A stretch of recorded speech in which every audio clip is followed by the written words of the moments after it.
Luluto ako ngayon mga guwaps ng sotanghon na may breakfast cut na baka. So, i-prepare ko lang itong mga ricado, sibuyas, bawang at kamatis. Tapos itong sotanghon, para hindi na siya mahirap lutuin, ibababad ko muna sa tubig. Then gupit-gupitin ko lang. Lalagyan ko rin itong repolyo. Tapos eto na yung breakfast cut ng baka.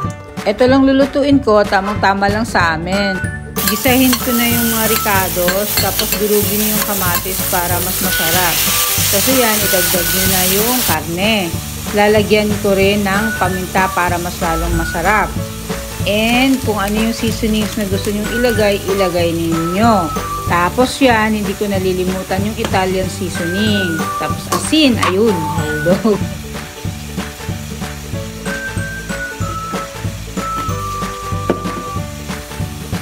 Lagyan ko rin ng konting toyo. Tapos halu-haluin nyo lang para hindi masunog. Then, lagay nyo na yung tubig. Ako hindi ko gusto na maraming masyado yung tubig. Yung tamang-tama lang para masarap siya, mas malasa.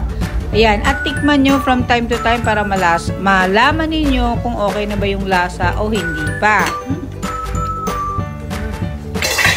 Eto, huwag nyo kalilimutan, lagyan nyo ng sesame oil. Promise, may ibang kick yan sa lasa ng inyong sotanghon. Masarap siya.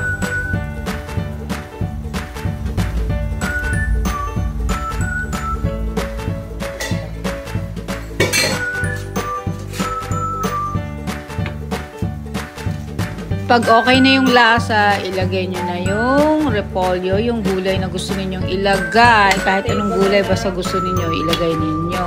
Tapos, idagdag ko na din yung sotanghon na ibinabad ko kanina sa tubig.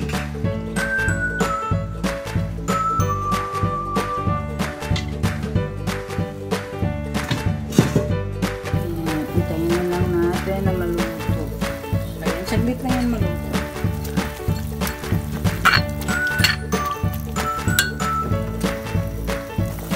Ayan na, translucent na yung gulay. Luto na yan.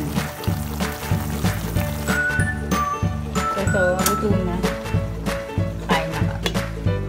Tikman ko muna. Dinagdagan ko siya kasi ng paminta para lang.